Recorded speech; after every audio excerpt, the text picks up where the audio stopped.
History tells us that the Knights Templar were born in the dust and blood of the Crusades. Warrior monks clad in white, sworn to protect pilgrims on the roads to Jerusalem, rising swiftly in power before meeting a dramatic and brutal end in early 14th century Europe. That is the version most people know. It is neat, contained, and reassuringly finite.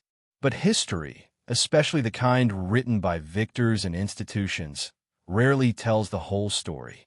In the quiet spaces between official chronicles, in fragments of forgotten letters, unexplored trade routes, and unasked questions, another possibility begins to emerge. A possibility far more unsettling and far more intriguing. What if the Knights Templar did not simply operate between Europe and the Holy Land? What if their reach extended far beyond the familiar boundaries of medieval Christendom, into the vast arteries of the Silk Road, and even into the heart of Asia itself? This is where our story truly begins, not in Jerusalem or Paris, but in the shadows between continents. The medieval world was far more interconnected than we are often taught. Long before the age of global empires and satellite maps, caravans crossed deserts, monks debated theology across languages, and ideas traveled faster than armies. Gold, silk, spices, manuscripts, and myths moved along invisible highways stretching from the Mediterranean to China. These routes were not only commercial, they were informational. Whoever controlled them, or quietly traveled them, had access to the pulse of the known world. The Knights Templar were uniquely positioned within this hidden network. They were bankers before banks existed, intelligence gatherers before espionage had a name, and logisticians capable of moving men, money, and messages across vast distances. To believe that such an order confined itself to a narrow strip of land between Europe and the Levant may be one of history's most comfortable assumptions. Yet comfortable assumptions are often where mysteries hide. When we look closely at the historical record, strange gaps begin to appear. Periods where Templar movements are undocumented. Missions described vaguely, destinations unnamed. Correspondence that hints at Eastern allies without elaboration. Maps that reveal knowledge no European power should have possessed at the time. These anomalies are usually dismissed as coincidences or errors, but when viewed together, they form a pattern that suggests intentional omission rather than accident. And then there is the Mongol Empire. By the early 13th century, the Mongols had forged the largest contiguous land empire in human history, stretching from Eastern Europe to the Pacific Ocean. They controlled the Silk Road, enforced safe passage for merchants, and welcomed envoys from every major religion. Christian monks, Muslim scholars, Buddhist lamas, and shamanic priests all moved under Mongol protection. In this world, borders blurred, and survival favored those who understood diplomacy as well as warfare. The same could be said of the Knights Templar. European chroniclers often portrayed the Mongols as apocalyptic savages, riders of the end times. But behind the fear was fascination and opportunity. European rulers sent embassies eastward, hoping for alliances against Islamic powers. Missionaries followed, eager to convert the Great Khan. Merchants followed them all, chasing profit. And somewhere among these streams of travelers, it is possible, perhaps even likely, that the Templars moved as well. If they did, they would not have marched openly beneath banners. They would have traveled quietly, disguised as pilgrims, merchants, or advisors. The Templars understood secrecy. Their inner rituals were hidden even from the church. Their knowledge was compartmentalized.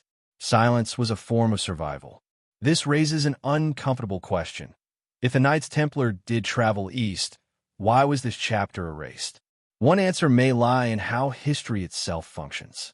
Western historical narratives have long centered Europe as the stage of significance, reducing Asia to a backdrop or threat. Acknowledging that one of Christendom's most powerful orders may have operated deep within Asia disrupts that framework. It suggests collaboration instead of conflict, exchange instead of isolation. It also challenges the story of the Templars' destruction. In 1307, the order was abruptly arrested, accused of heresy, and dismantled. Officially, Their wealth was seized, their leaders executed, and their legacy extinguished. But even contemporary observers doubted that all Templars were captured. Some vanished. Ships disappeared. Treasuries were never recovered. And rumors spread. Rumors that the order had escaped, transformed, or relocated. If the Silk Road offered a path out of Europe, Mongolia offered something even more valuable: distance. Distance from papal authority. Distance from inquisitors. Distance from the political vendettas that sealed the Templars' fate in the West. Mongolia, vast and sparsely populated, ruled by leaders indifferent to Christian doctrinal disputes, could have been the ultimate refuge. A place where a persecuted order might dissolve into obscurity or quietly endure. This documentary does not claim to offer definitive proof. Instead, it invites you into the margins of history, where questions are more important than answers, where silence may be intentional, where absence can be evidence. As we move forward, we will follow the Silk Road eastward, examining overlooked records, cultural parallels, symbols carved into stone, and stories whispered across centuries. We will explore not only what might have happened, but why it matters that we were never taught to ask. Because if the Knights Templar truly reached Mongolia, then history, as we know, it is not incomplete by accident, but by design. And once that door is opened, it becomes impossible to close again. To understand how the Knights Templar could have reached beyond the familiar world of medieval Europe, we must first let go of the simplified image that history has handed down to us. The popular portrayal is powerful and dramatic. Armored knights riding beneath the blazing sun of the Holy Land, sworn to poverty, obedience, and the defense of pilgrims. This image is not wrong, but it is incomplete. And it is within that incompleteness that a deeper, far more complex reality begins to take shape. The Knights Templar were never just warriors. From their very beginning in the early 12th century, the order displayed an organizational sophistication that set it apart from any other military or religious group of its time. They answered directly to the Pope, bypassing kings and bishops. They owned land across Europe, the Levant, and the Mediterranean.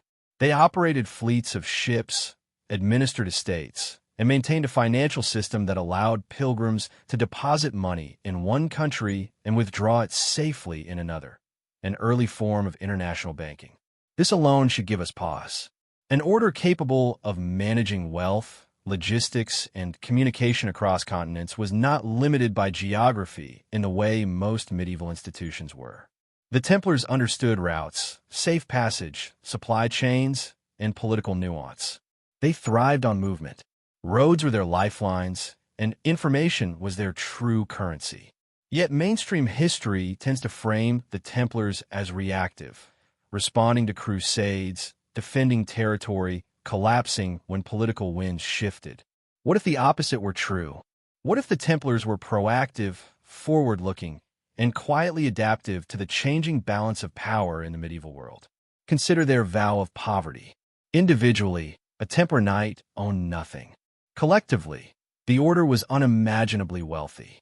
This paradox was not accidental. It was strategic. It allowed loyalty to the institution rather than personal ambition, and it ensured that resources could be redirected swiftly wherever needed. Such a system resembles not a medieval knightly order, but a disciplined, centralized network, one that could relocate, reorganize, and survive. Then there is the matter of secrecy. The initiation rituals of the Knights Templar were famously private, so much so that centuries later they became the foundation of the heresy accusations used to destroy the order. Members were sworn to silence. Internal ranks were hidden from outsiders. Knowledge was segmented. This level of secrecy was unnecessary for a simple military brotherhood, but essential for an organization operating across political and cultural fault lines. In this light, the Templars begin to resemble something else entirely: a medieval intelligence network. They gathered information from pilgrims, merchants, and local rulers. They observed customs, recorded terrain, tracked alliances, and understood the movement of goods and armies. In an age without satellites or centralized states, This kind of knowledge was priceless, and the farther one traveled, the more valuable such intelligence became. Which brings us to the East. By the 12th and 13th centuries, Europe was no longer the center of the world's power. That center was shifting eastward toward the vast territories controlled by the Mongols. Trade flowed through Asia. Technologies like gunpowder, paper money, and advanced navigation were emerging there. Religious philosophies far older than Christianity shaped entire civilizations. Any organization seeking to survive and remain relevant would have needed to understand this reality. The Knights Templar were not blind to the world beyond Christendom. European records confirm that Templars interacted with Muslims, Jews, and Eastern Christians regularly. They negotiated truces, facilitated trade, and at times even fought alongside former enemies against common threats. This flexibility is often downplayed in favor of a simpler narrative of religious conflict, but it reveals something crucial. The Templars were pragmatists. Pragmatism opens doors that ideology keeps closed. If the order could cooperate with Muslim rulers in the Levant, why would cooperation with Asian powers be unthinkable? Especially when the Mongol Empire actively sought alliances with Christian forces against Islamic caliphates. Letters between European monarchs and Mongol Khans survive to this day. Missionaries were sent east. Envoys traveled thousands of miles. Where envoys went, infrastructure followed. Where infrastructure existed, the Templars excelled. It is also worth considering the intellectual appetite of the order. Legends surrounding the Templars often speak of secret knowledge. Ancient wisdom recovered beneath the Temple of Solomon, lost texts, mystical traditions. While many of these claims are exaggerated or symbolic, they reflect a broader truth. The Templars were not afraid of knowledge, even when it originated outside Christian orthodoxy. The Silk Road was not just a trade route, it was a library without walls. Buddhist sutras, Islamic mathematics, Persian astronomy, and Chinese engineering flowed westward. A network-oriented order would have recognized the value of such information, not as heresy, but as power. Power to navigate, power to predict, power to endure. Reimagining the Knights Templar as a global network does not strip them of their religious identity. It reframes it.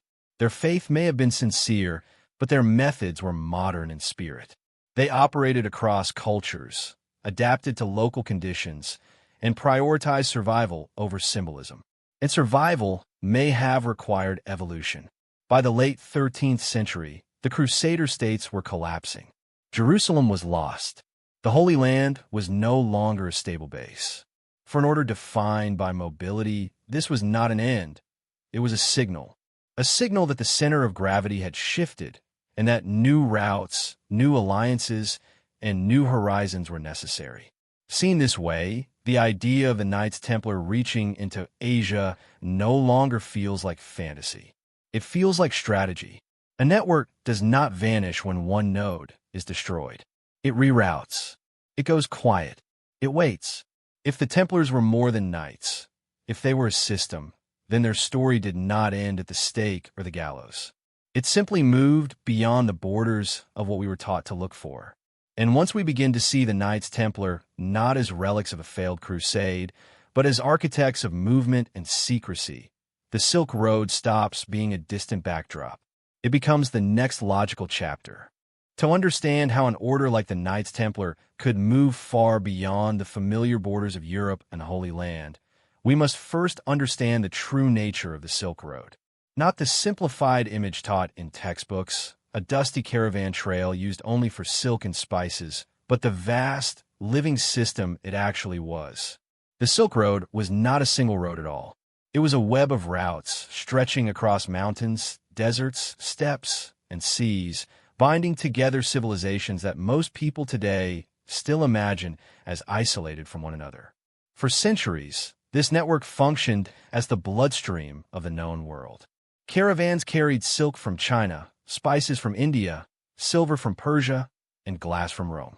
But alongside these physical goods traveled ideas, religions, philosophies, technologies, and rumors. Buddhism moved from India to East Asia along these paths. Islam expanded eastward and westward through trade and scholarship. Christianity itself spread into Central Asia long before the Crusades, forming communities that would later be forgotten by European chroniclers. Knowledge, once released onto the Silk Road, did not belong to any one culture.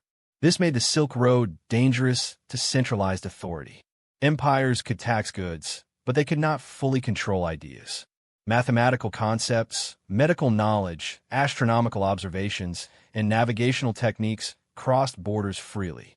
Even forbidden or heretical texts could disappear into the flow of trade, carried by merchants who did not care what a manuscript said, as long as it sold. For an order built on secrecy, mobility, and adaptability, the Silk Road would have been irresistible. Unlike formal imperial highways, Silk Road routes were fluid. When one path became unsafe due to war or weather, another emerged. Traders knew how to move invisibly, blending into local customs, speaking multiple languages, and negotiating with a wide range of authorities. Protection came not from banners or armies, but from reputation, diplomacy, and mutual interest. This is crucial to understanding how a covert presence could exist without leaving obvious traces. Caravans were protected by systems of hospitality that transcended borders.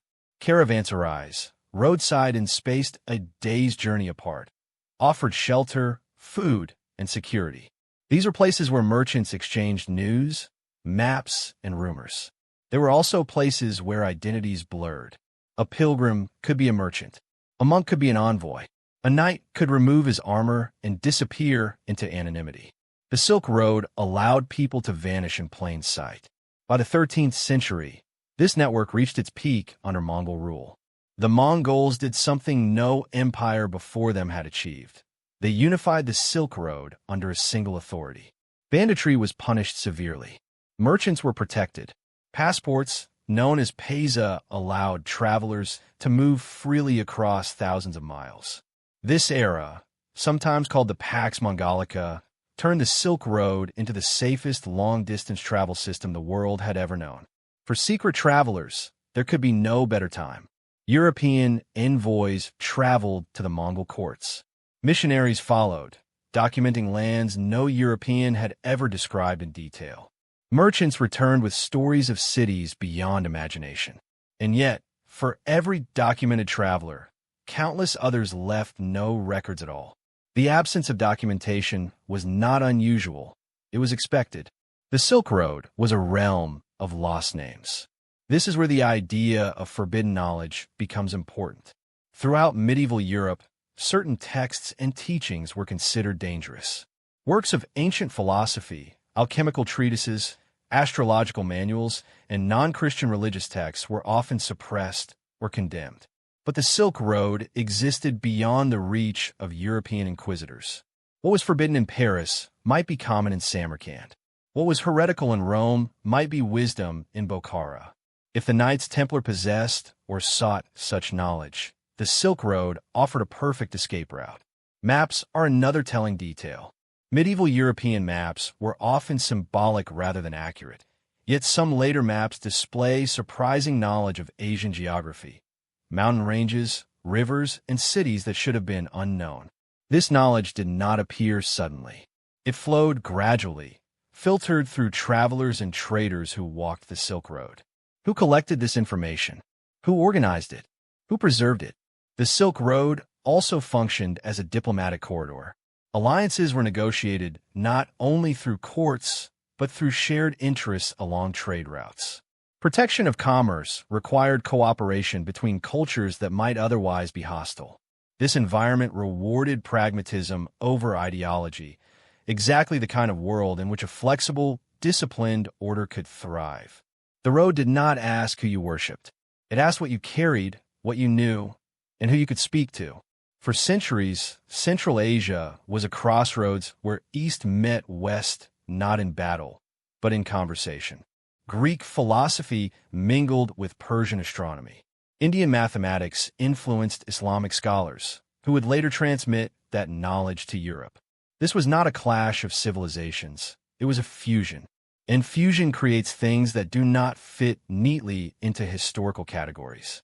If the Knights Templar were operating along these routes, they would have encountered ideas that challenged European theology and expanded their understanding of the world. They would have seen empires rise and fall. They would have learned that power was not always expressed through castles and crusades, but through networks, adaptability, and silence. The Silk Road taught one lesson above all: permanence is an illusion. Cities that once dominated trade vanished beneath the sand. Religions that once ruled regions faded into memory. What survived were routes, patterns, and knowledge. Those who understood this did not tie their fate to a single place or ruler. They learned to move. This perspective forces us to reconsider what evidence even means. A network that thrives on movement does not leave behind monuments. It leaves behind influence, ideas embedded in texts, symbols repeated across cultures, and stories that survive only as whispers. The Silk Road was not designed to preserve history. It was designed to carry it forward fragment by fragment. If the Knights Templar entered this world, they would not have done so as conquerors, but as observers, participants, and learners. They would have adapted their identities, absorbed new knowledge, and perhaps even reshaped their mission in response to what they encountered. And once an organization learns to exist beyond borders, it becomes very difficult to destroy. As we continue, we will follow this artery deeper into Asia, toward the steppe lands of Mongolia, where the Silk Road reached its most powerful and paradoxical form.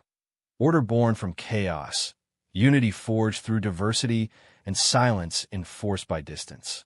Because if the Knights Templar truly followed this road, then their story does not belong to Europe alone. It belongs to the world. At first glance, the idea of contact between the Knights Templar and the Mongol Empire seems improbable, even contradictory. One was a Christian military order born from the Crusades, the other a nomadic empire that thundered across Asia and Eastern Europe with terrifying speed.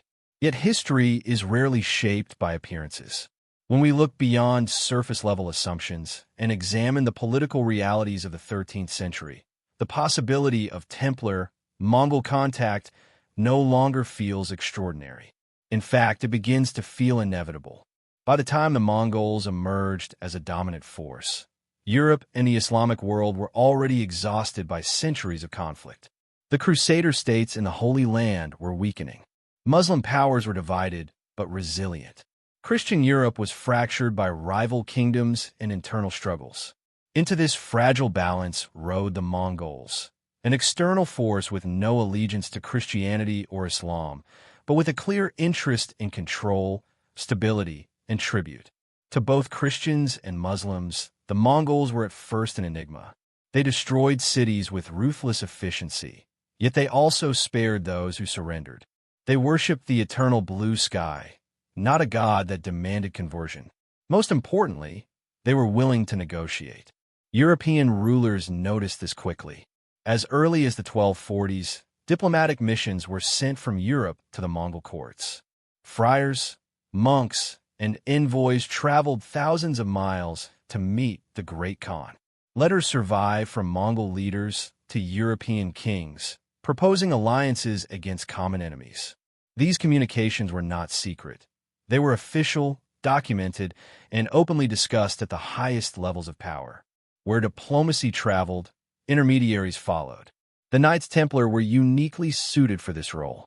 They were multilingual, experienced in negotiating with non-Christian rulers, and accustomed to operating in volatile frontier zones. They understood both warfare and diplomacy. They had access to resources and intelligence networks that no single kingdom could match. And yet, official records mention them only sparingly in these Eastern missions. This absence is itself intriguing. The Templars often operated behind the scenes, allowing kings and popes to claim credit for successes while they handled the logistics. Their role was not to be seen, but to ensure that connections functioned smoothly. In a world where a single mistranslation could trigger war, trusted intermediaries were invaluable. Consider the strategic logic. The Mongols were enemies of the same Islamic powers that threatened the Crusader states. An alliance, even a temporary one, would have been advantageous. And the Mongols, pragmatic above all else, were willing to work with anyone who could offer intelligence, trade access, or military coordination. The Templars could offer all three. There are scattered hints that suggest such interactions did occur. Medieval chronicles occasionally reference Frankish knights among Mongol envoys. Eastern Christian communities reported contact with Western military orders. Some Mongol leaders were even rumored to be sympathetic to Christianity, or at least curious about it. While none of these sources mention the Templars explicitly, they describe exactly the kind of environment in which the order would have operated quietly. Silence does not mean absence. Another important factor is the Mongol policy of religious tolerance. Unlike European rulers, Mongol Khans did not persecute religious minorities. They employed Buddhist monks, Muslim scholars, Christian priests, and shamanic practitioners side by side. This created an unprecedented environment where a Christian order could function without fear of doctrinal persecution. For the Templars, who would later be destroyed by accusations of heresy, this tolerance would have been deeply appealing. Imagine the contrast. In Europe, suspicion grew around the Templars' wealth and secrecy. In Mongol lands, secrecy was irrelevant as long as loyalty and usefulness were maintained. The Mongols did not care about theological disputes. They cared about stability, tribute, and information. In such a system, a disciplined, hierarchical order would thrive. There's also the matter of geography. The Mongol Empire controlled the crossroads of Eurasia. Any long-term strategy for trade, intelligence, or survival beyond the Levant would have required Mongol cooperation. To operate on the Silk Road without Mongol approval was nearly impossible. If the Templars wanted access to Asia, they would have needed to establish contact. Some historians argue that European-Mongol alliances failed due to mutual distrust. That may be true at the level of kings and popes. But alliances do not require trust at every level. They require functional cooperation. It is entirely possible that while official alliances collapsed, informal arrangements persisted. The Templars, unlike monarchs, did not need public treaties. They needed safe passage. This raises another unsettling question. Could the Mongols have served as protectors rather than threats to the Templars? When the order began to fall out of favor in Europe, Mongol territory may have represented something rare in the medieval world, a place beyond the reach of European law. Distance is a form of protection. As tensions rose in the West, some Templars may have already been embedded within Eastern networks. They may have had contacts, safe routes, and allies who did not care about accusations of heresy made by a distant pope. For the Mongols, employing foreign specialists was standard practice. Loyalty was transactional, not ideological, and the Templars understood transactions. Even a Mongol's reputation for brutality worked in their favor. Few European authorities would dare pursue fugitives deep into Mongol territory. The very fear that the Mongols inspired acted as a barrier, sealing off the East from Western interference. From this perspective, Templar-Mongol contact was not an alliance of faith, but of convenience. Two powers operating outside the rigid structures of medieval Europe, both valuing efficiency, discipline, and control over ideology. It is also worth remembering that history is often written by those who remain. The Mongols left records, but not always detailed accounts of foreign auxiliaries. The Templars, after their suppression, had no voice to record their own movements. What remains are fragments, references, and unanswered questions. But fragments can still form a picture. As we follow this trail further east into the vast steppe lands of Mongolia itself, the possibility of Templar presence no longer feels like speculation alone. It feels like a logical extension of a world where borders were fluid, alliances were temporary, and survival belonged to those who could adapt. An unlikely alliance, perhaps, but one hiding in plain sight. The Mongol Empire is often remembered through a single, overwhelming image. Endless horsemen, cities in flames, and an unstoppable wave of conquest. This image is not entirely false, but it is dangerously incomplete. Beneath the terror that accompanied Mongol expansion existed a system of governance unlike anything the medieval world had seen. A system that, paradoxically, made the empire one of the most stable and tolerant environments of its time. And it is within this overlooked reality that the Mongol world begins to resemble something else entirely, a potential sanctuary. For secret orders, survival depends not on dominance, but on indifference. The Mongols did not conquer in the name of religion. They conquered for control, tribute, and order. Their spiritual worldview centered on Tungri, the eternal blue sky, a belief system that did not demand exclusivity. As a result, Mongol rulers showed little interest in enforcing religious conformity. Instead, they encouraged coexistence, allowing multiple faiths to operate freely as long as they did not threaten imperial authority. This tolerance was not philosophical idealism, it was strategy. An empire that stretched across continents could not afford religious rebellion. The Mongols understood that belief systems were powerful, but also deeply local. Rather than impose their own, they allowed Christians, Muslims, Buddhists, Jews, and shamans to practice openly. Religious leaders were often exempt from taxation. Monasteries, mosques, and churches were protected by law. In Europe, this level of tolerance was unimaginable. For an order like the Knights Templar, secretive, wealthy, and increasingly mistrusted, this difference mattered profoundly. In the West, deviation from orthodoxy invited scrutiny. Wealth bred suspicion. Silence was interpreted as guilt. In the Mongol world, none of these traits were inherently dangerous. The Mongols did not care what rites were practiced behind closed doors. They cared whether taxes were paid and order was maintained. This created an environment where groups could exist without explaining themselves, where identity was secondary to function, where usefulness outweighed theology. For a disciplined order accustomed to secrecy, this was not merely tolerable, it was ideal.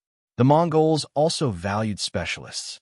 Engineers, scribes, physicians, translators, and military advisors were taken from conquered territories and employed throughout the empire. Loyalty was rewarded with protection.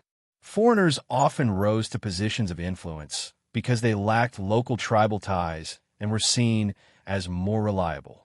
The Knights Templar, with their experience in finance, fortification, logistics, and diplomacy, would have been highly valued. Imagine the contrast again.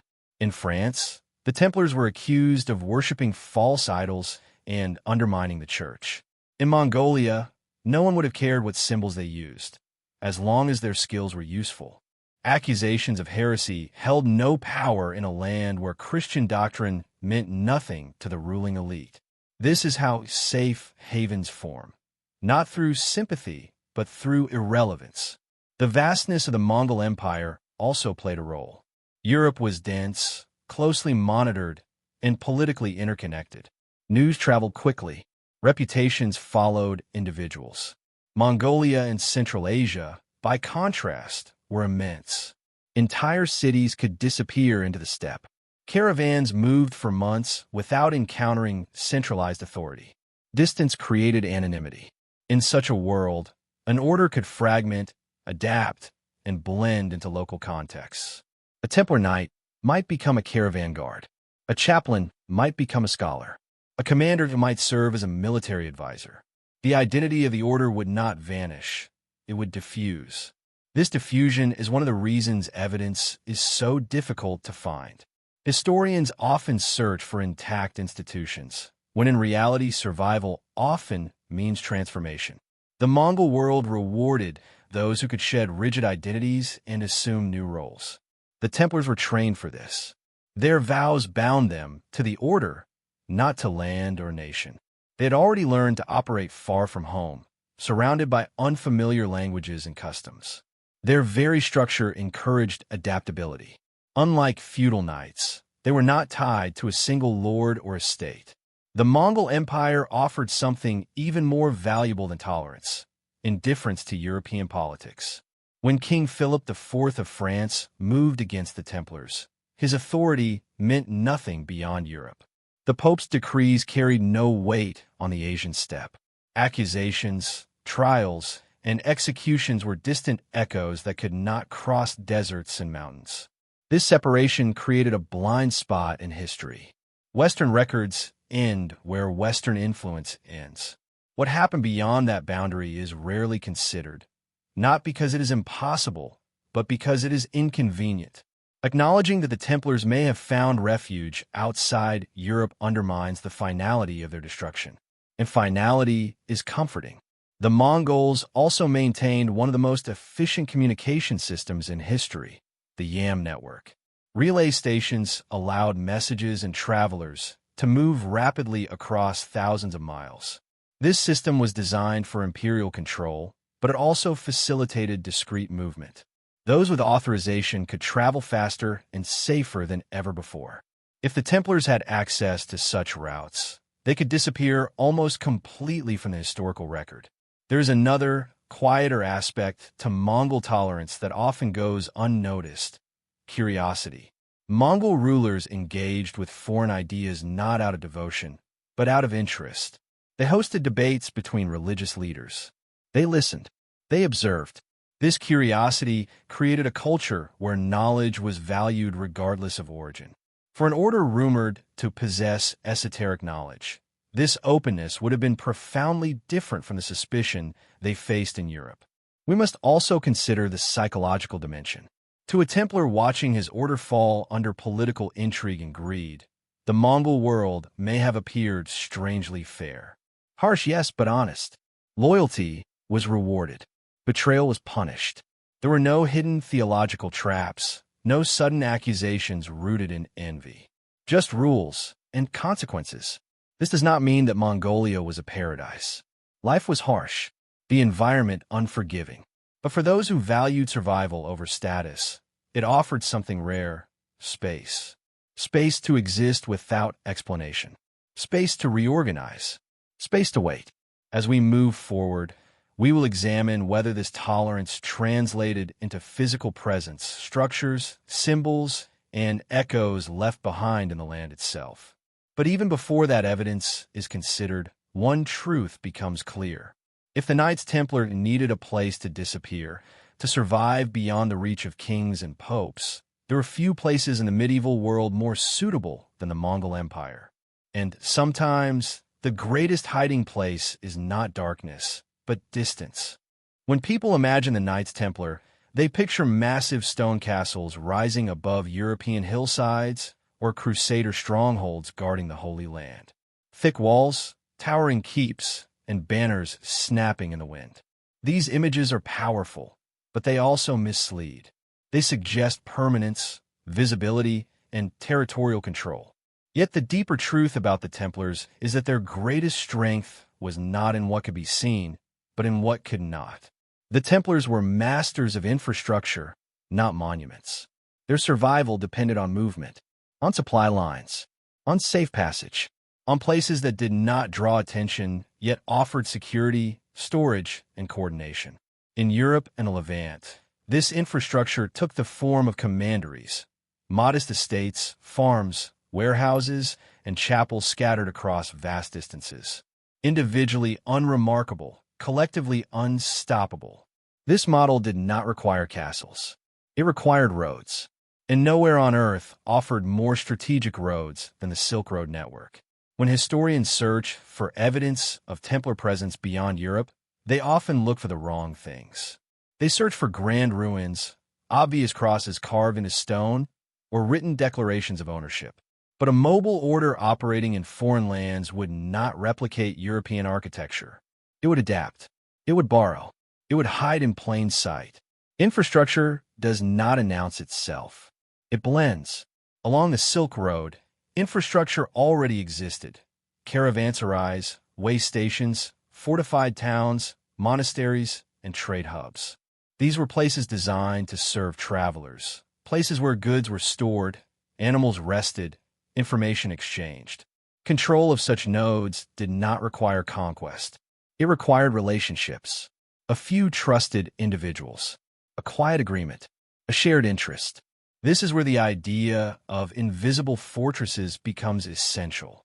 A fortress does not need walls if the surrounding world offers protection. In Mongol-controlled territory, law and fear provided security more effectively than stone ever could. Bandits were punished brutally. Merchants were valued. Travelers who followed the rules were protected. For an order accustomed to defending pilgrims and managing logistics, these environments were familiar. There are also architectural echoes that raise uncomfortable questions. Across parts of Central Asia, the Caucasus, and even deeper into the steppe, certain fortifications display design principles strikingly similar to those used by the Templars. Square layouts, orientation aligned with cardinal directions, minimal ornamentation, and a focus on storage and defense rather than comfort. None of this proves direct involvement, but patterns rarely emerge without cause. Even more intriguing are the roads themselves. Some Silk Road routes appear to have been optimized beyond what local trade alone would require. Secondary paths, rarely mentioned in major chronicles, connect remote regions with surprising efficiency. These routes make sense not just for commerce, but for discrete movement, avoiding major population centers while still maintaining access to resources. The Templars understood this logic intimately. In Europe, they maintained alternate routes for moving funds and personnel during times of unrest. They did not rely on single paths. Redundancy was security. It is difficult to imagine that this mindset would vanish once they crossed into Asia. Another clue lies in the absence of conflict records. When European powers attempted to operate independently along the Silk Road without proper alliances, clashes were common. Yet there are long stretches of time where foreign travelers appear to move freely, unchallenged and undocumented. This suggests not randomness, but permission. Permission implies structure. If the Templars had integrated themselves into existing Silk Road infrastructure, acting as guards, financiers, or intermediaries, their presence would leave little trace. They would not need to build new fortresses. They would simply occupy roles within systems already in place. This is how networks endure while empires collapse. There is also the question of storage. The Templars were rumored to possess vast wealth and sacred objects, relics, manuscripts, and artifacts of unknown origin. Moving such items required secure locations, but not necessarily permanent ones. Temporary caches, trusted monasteries, or merchant warehouses would suffice. Central Asia was filled with such places. Buddhist monasteries, Nestorian Christian churches, and trade guilds operated side by side. Many were autonomous, answering to local authorities rather than distant empires. These institutions provided stability in an otherwise fluid world. They also provided cover. A manuscript stored in a monastery does not announce who placed it there. We must also consider time. The Silk Road infrastructure was not static. Cities rose and fell. Routes shifted. What was once a vital hub could become a ruin within a generation. If Templar infrastructure existed in these regions, much of it may now lie beneath sand, grass, or modern development. Absence of evidence is not evidence of absence, especially when time itself erases footprints. Another often overlooked factor is cultural assimilation. A European order operating long-term in Asia would not remain culturally rigid. Clothing, language, and even symbols would adapt. The Red Cross might disappear, replaced by local motifs. Latin prayers might give way to silence or symbolic ritual. This does not mean abandonment of identity. It means camouflage. And camouflage is most effective when it looks natural. Some scholars have noted curious similarities between certain Central Asian symbols and later European esoteric imagery associated with the Templars and their alleged successors. Geometric patterns, solar motifs, and sacred orientations appear across cultures. While coincidence is possible, convergence through contact is equally plausible. Ideas travel more easily than armies. The concept of a hidden network, one without walls or banners, also helps explain why later generations believe the Templars had vanished completely. If the order ceased to exist as a visible institution, but continued as a dispersed system of individuals and alliances, history would record an ending where none truly occurred. A road does not die when a traveler leaves it. It waits. As we move further east toward the spiritual landscapes of Mongolia itself, this idea becomes even more compelling. Mongolia was not a place of stone fortresses. It was a land of movement, sky, and horizon. An order that learned to abandon walls and embrace roads would find itself strangely at home.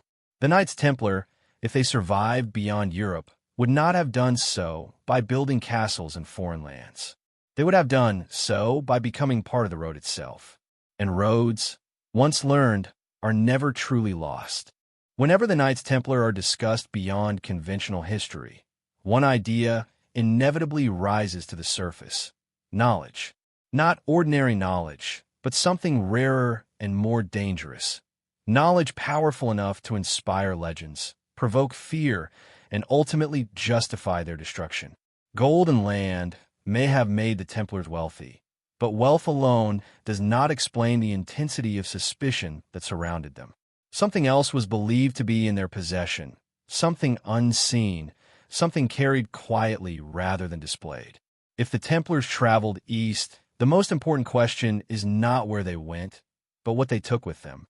From the earliest days of the order, rumors followed them like shadows. Beneath the Temple of Solomon, they were said to have discovered ancient relics, texts, or teachings predating Christianity itself. Some accounts speak of lost Jewish wisdom, others of pre-Christian mysteries, still others of sacred geometry, cosmology, or divine knowledge misunderstood by the Church.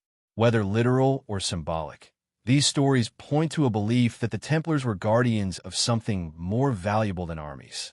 Guardians do not conquer. They preserve. If such knowledge existed, Europe may not have been the safest place to keep it. Medieval Europe was a land of rigid doctrine, where deviation from accepted belief could mean death.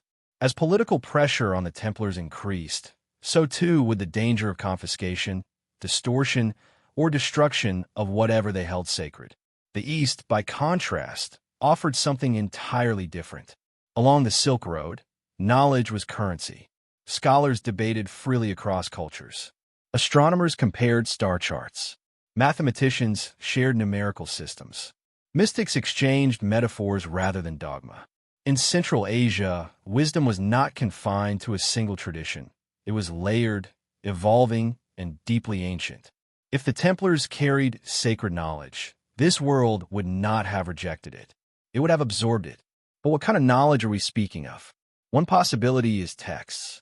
Manuscripts that did not fit neatly into Christian theology, works of ancient philosophy, early mystical interpretations of Scripture, or translations of Greek, Persian, or Jewish writings that challenged church authority. Europe lost countless ancient texts during the Middle Ages.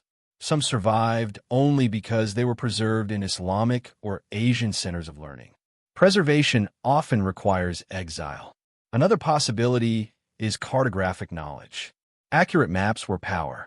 Knowing routes, distances, and geography beyond Europe could shift the balance of trade and diplomacy. Some medieval maps show awareness of Asian landforms that seem impossible for the time. This knowledge did not emerge from imagination. It traveled. Maps are not just drawings. They are condensed experience. Then there are relics. The Templars were closely associated with relic veneration, but also with relic skepticism. They guarded sacred objects, yet questioned their public use. If they believed certain artifacts held symbolic or spiritual significance beyond popular understanding, they may have sought to protect them from misuse. Taking such items eastward would remove them from political theater.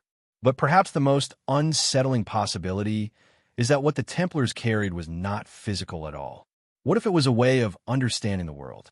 The Templars existed at a crossroads between faith and reason. They lived disciplined lives governed by rules, symbolism, and ritual. They were exposed to Islamic philosophy, Jewish mysticism, and Eastern Christian theology in the Levant. If they absorbed and synthesized these ideas, they may have developed a worldview that transcended any single religion.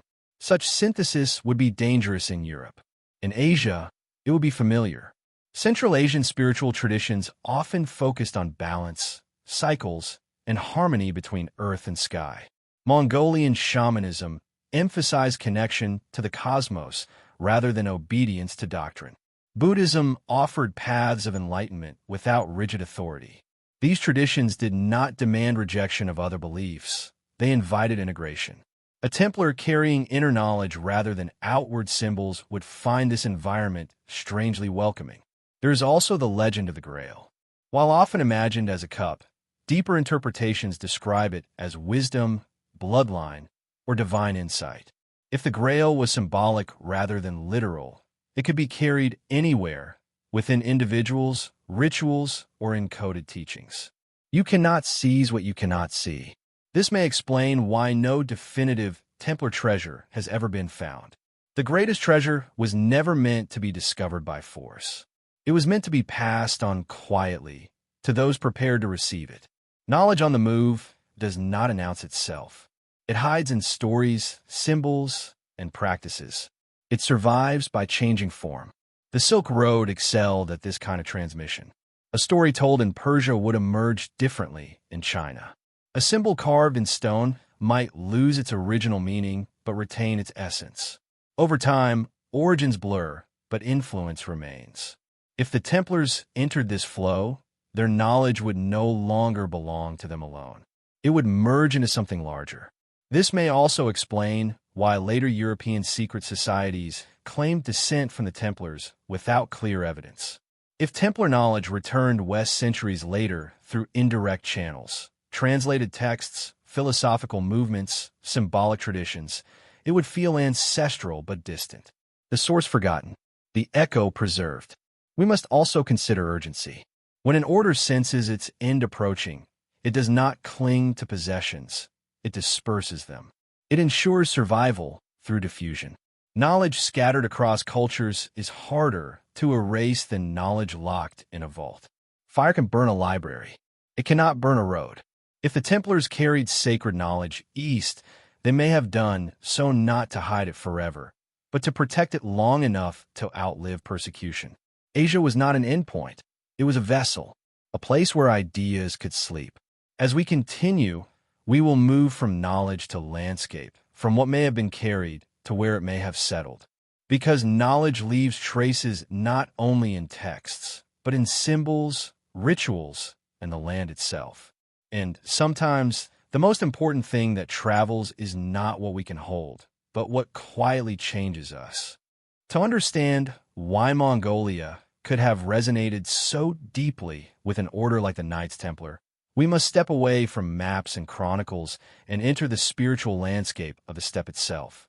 Mongolia is not merely a geographic destination, it is a worldview. Vast, open, and seemingly endless, the land shapes the beliefs of those who live upon it. Here, spirituality was never confined to stone temples or written doctrine. It existed in the sky, the wind, the rhythm of hooves, and the silence between stars. At the heart of Mongolian belief lies Tungri, the eternal blue heaven. Tungri was not a god in the Western sense. There were no scriptures, no commandments, no priestly hierarchy demanding obedience. Tungri was presence rather than personality, a cosmic order that governed fate, balance, and legitimacy. Khans ruled not by divine appointment through clergy, but by harmony with the sky. When rulers failed, it was believed Tungri withdrew favor, and their downfall followed naturally. This concept alone would have been deeply intriguing to any spiritually minded outsider. For the Knights Templar, whose faith had become entangled with politics, corruption, and coercion, the idea of a divine force beyond institutional control may have felt strangely familiar. The Templars were sworn to God, not to kings. Their obedience was internal, disciplined, and symbolic. They lived by rule and ritual rather than public spectacle. Mongolian shamanism shared this inward focus. Shamans were intermediaries between worlds, not authorities. They did not command belief. They interpreted signs. Their rituals were experiential, trance, vision, rhythm, rather than doctrinal. Knowledge was passed orally, shaped by experience rather than text. In this world, secrecy was natural. Not everything was meant to be spoken. Some truths were felt rather than explained. This aligns closely with esoteric traditions across many cultures, where deeper meanings are reserved for those who undergo initiation rather than instruction. If the Templars carried inner teachings, Mongolia would not have demanded explanation. It would have offered silence. Another striking parallel lies in cosmology. Mongolian spirituality emphasized vertical connection, earth below, sky above, and humans as the bridge between.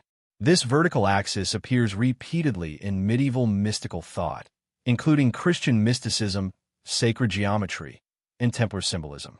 The idea that humanity stands between the material and the divine was not foreign to either tradition. Different language, same intuition. The landscape itself reinforces this worldview. Mongolia's open steppe creates a constant awareness of the sky. There are few barriers, few distractions. The horizon stretches endlessly. Under such conditions, contemplation becomes inevitable. The sky is not something distant. It is immediate, overwhelming, alive. For monks accustomed to silence and contemplation, this environment would not feel alien. It would feel amplified. There is also the role of the warrior in Mongolian spirituality. Warriors were not merely fighters. They were instruments of balance. Violence was not glorified, but accepted as part of cosmic order when necessary. Honor, loyalty, and discipline mattered more than conquest for its own sake. This resonates strongly with the Templar ideal. The Templars were monks first, warriors second. Their violence was ritualized, controlled, and justified through spiritual discipline. In a Mongolian context, this would not appear contradictory. It would appear aligned. Even death was viewed differently. Death was not an ending, but a return. Ancestors remained present, influencing the living through memory and spirit. Burial practices emphasized harmony with nature rather than preservation of the body. Such beliefs may have softened the Templars' own confrontation with mortality. An order facing extinction in the West might find comfort in a worldview where endings were not final. There are also physical markers of Mongolian esoteric traditions scattered across the land. Ovus, stone cairns piled by travelers as offerings to the spirits. Each stone added represents respect, acknowledgement, and continuity. No single stone matters, but together they form something enduring. This symbolism mirrors how knowledge itself survives. The Templars, if present, may not have left churches or castles, but they may have left contributions to systems already in place. Ritual gestures, symbols folded into existing practices. Ideas merged rather than imposed. Influence does not require dominance. It is also important to remember that Mongolia was a crossroads of belief systems. Buddhism entered from the south. Nestorian Christianity had existed in Central Asia for centuries before the Mongols. Islam flowed through trade routes. Rather than erasing these traditions, Mongolian culture layered them. Layering creates depth. A Templar entering this world would not be asked to abandon his faith. He would simply be one belief among many. Over time, distinctions might blur. Symbols might shift. Practices might merge. This process would not destroy identity. It would transform it. From this perspective, Mongolia was not just a refuge. It was a crucible, a place where rigid European identities could dissolve into something broader, where faith could be experienced without persecution, where knowledge could be held without accusation. And perhaps most importantly, Mongolia offered something Europe could not at that moment in history: freedom from narrative. In Europe, the Templars were trapped in a story being written about them by others: heretics, traitors, enemies of the crown. In Mongolia, there was no such story.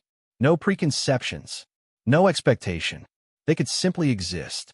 As we move forward, this spiritual compatibility becomes more than philosophical.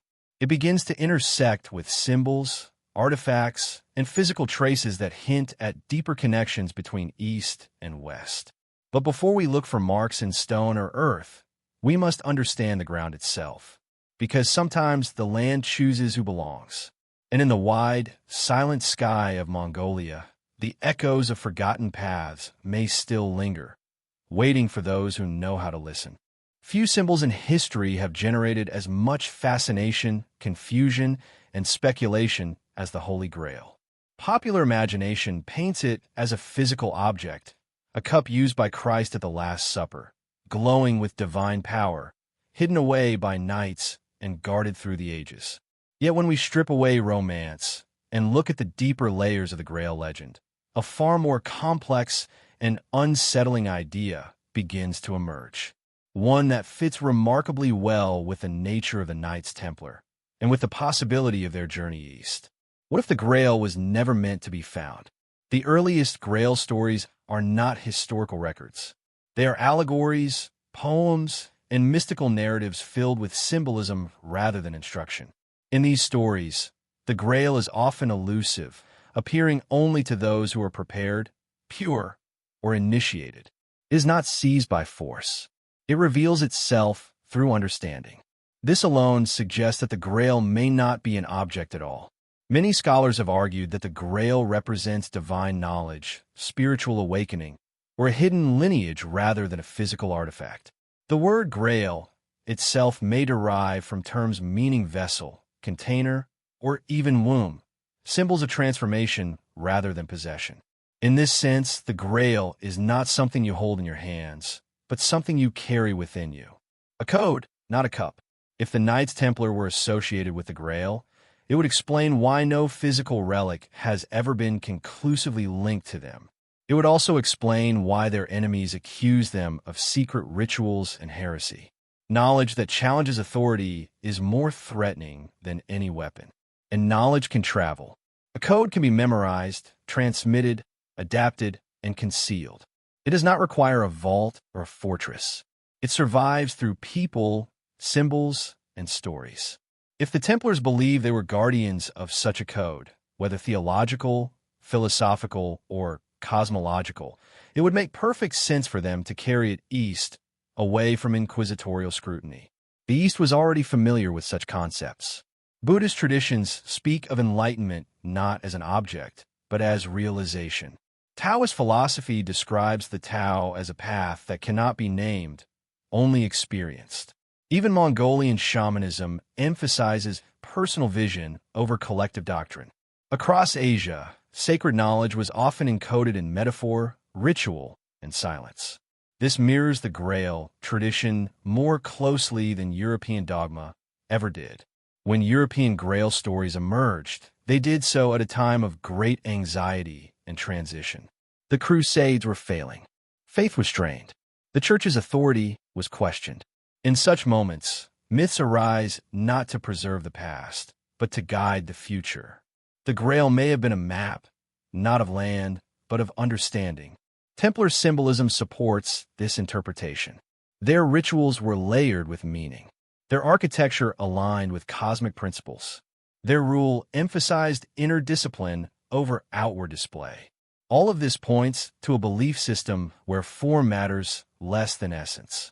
In this context, the Grail becomes a set of principles: balance, harmony, knowledge, and alignment with a higher order.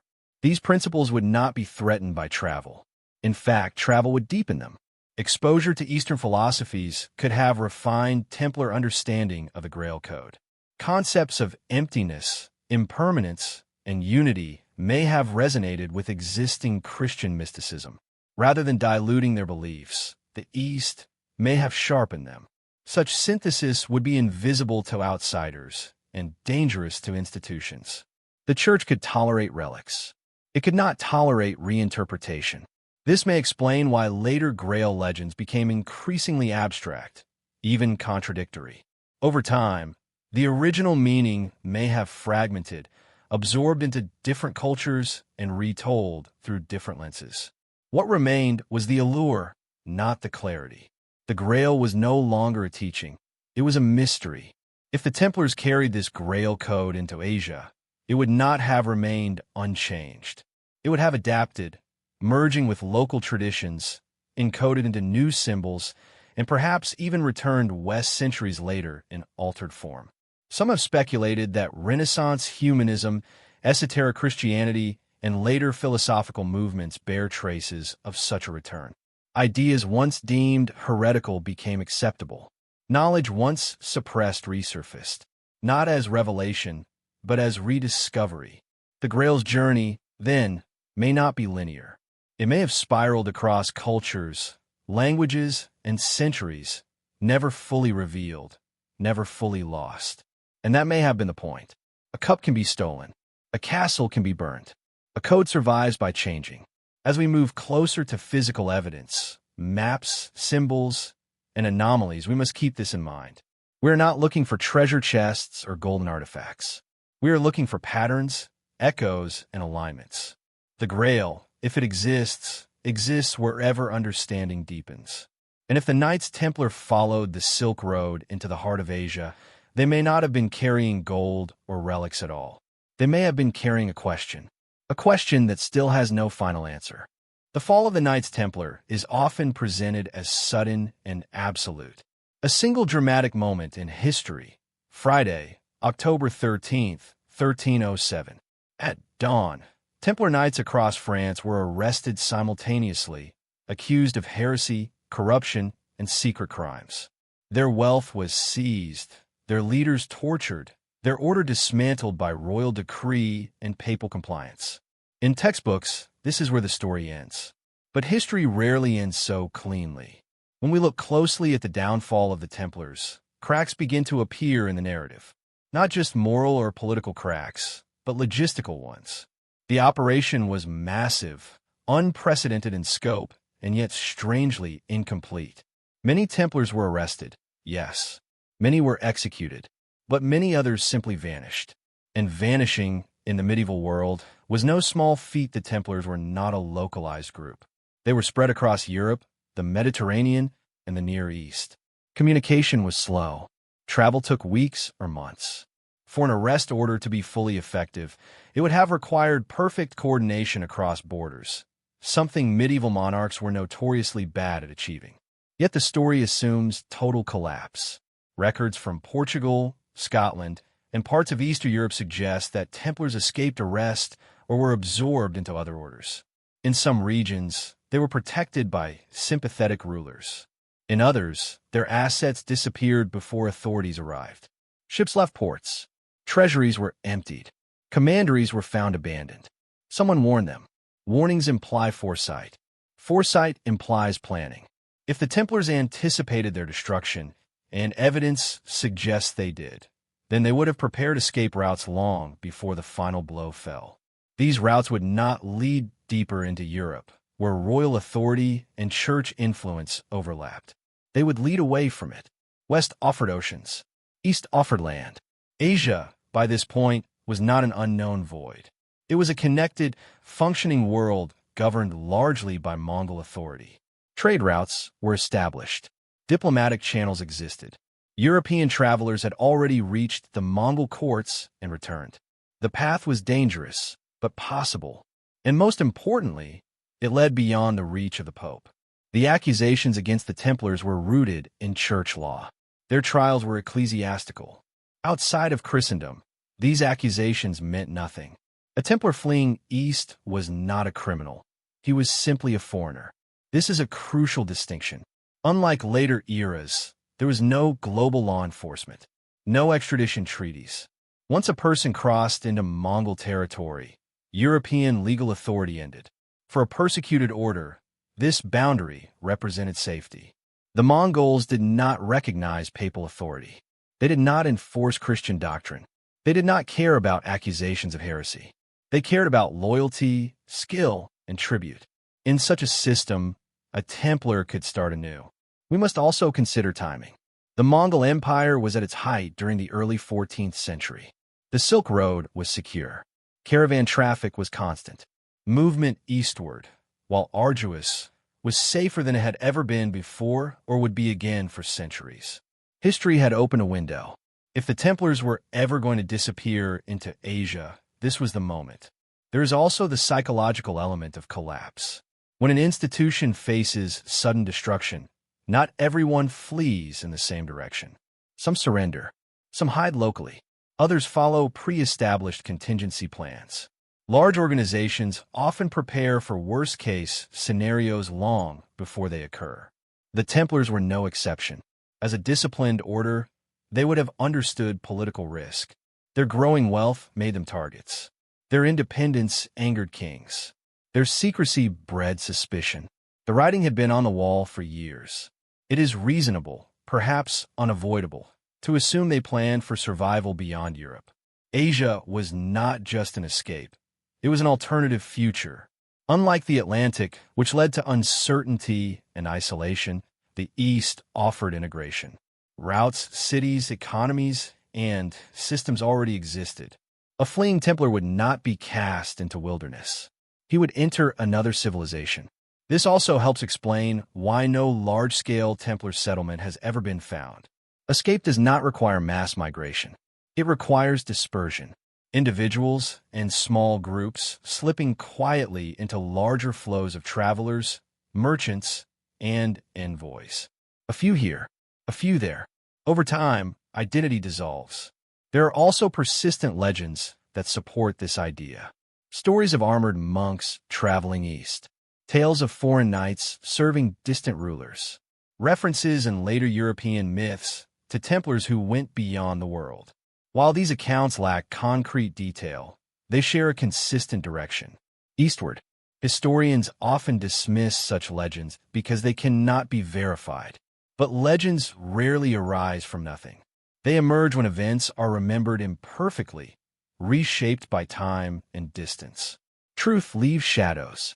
Another overlooked factor is economics. The Templars controlled immense financial networks. If even a fraction of their wealth was moved eastward, it would have provided leverage, protection, and opportunity. Money opens doors everywhere, but especially along trade routes. A Templar with resources was not a refugee. He was an asset. Some scholars argue that the Templars' wealth was entirely confiscated, but this assumes complete compliance and perfect enforcement.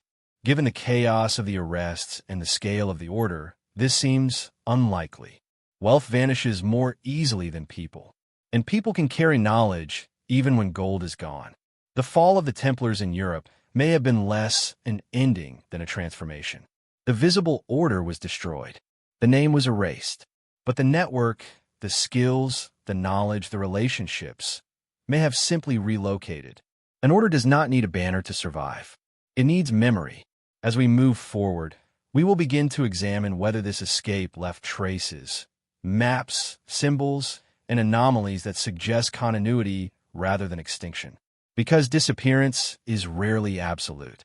It leaves echoes, and sometimes the most important journeys are the ones history never records, because they lead away from the places where history is written. Maps are among the most revealing artifacts a civilization can leave behind. They do not merely show geography. They expose what a culture knows, what it values, and what it dares to imagine. In a medieval world, maps were not created casually. They were expensive, symbolic, and often guarded, which makes certain maps, those that appear ahead of their time, all the more unsettling, because some medieval maps seem to know too much. Long before Europe officially discovered Asia in detail, there are cartographic hints that suggest a deeper, earlier familiarity with the East. Mountain ranges placed with uncanny accuracy. Rivers flowing in the correct direction. Vast inland regions sketched not as blank voids, but as structured landscapes.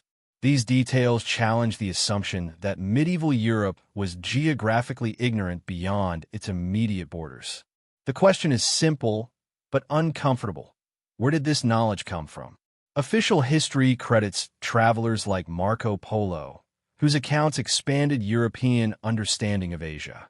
But Polo's journey occurred in the late 13th century, and even his descriptions were met with skepticism at the time.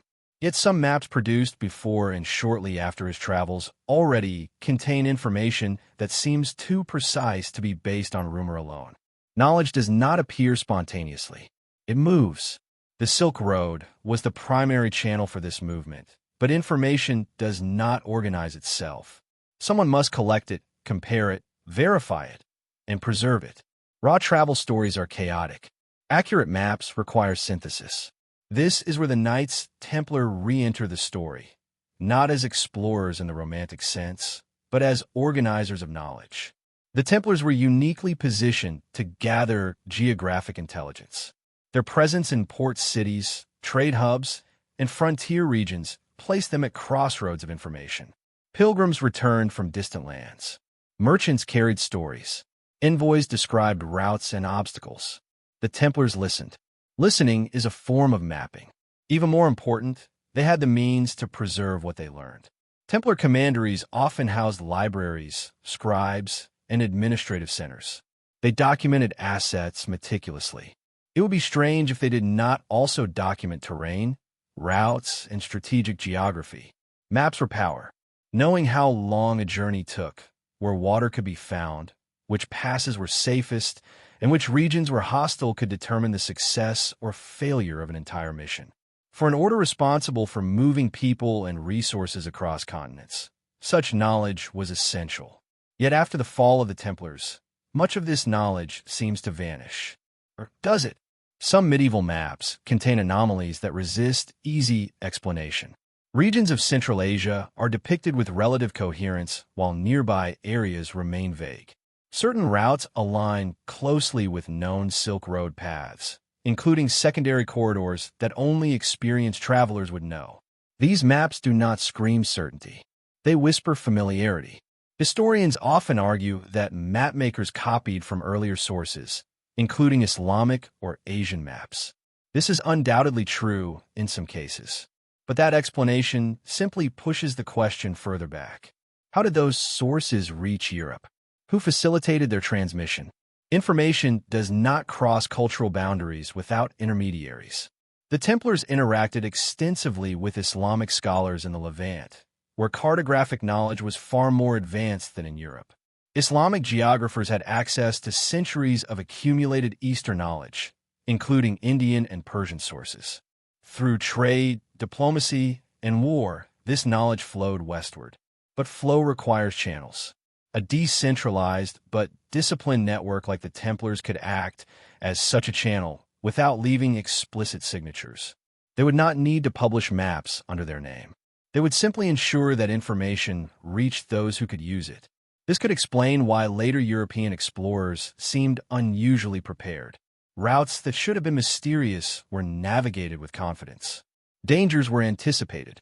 Expectations were calibrated. Exploration often follows invisible paths laid long before. There is also the matter of projection. Medieval European maps often distort Europe while portraying distant regions with surprising proportionality. This inversion suggests that mapmakers relied on second-hand but structured information about far-off lands, while local geography was shaped more by symbolism. In other words, the East may have been mapped through data, while Europe was mapped through belief. This inversion challenges assumptions about medieval ignorance. If the Templars carried cartographic knowledge east, and perhaps back again, it would fit perfectly with their role as intermediaries between worlds. They would not need to claim credit.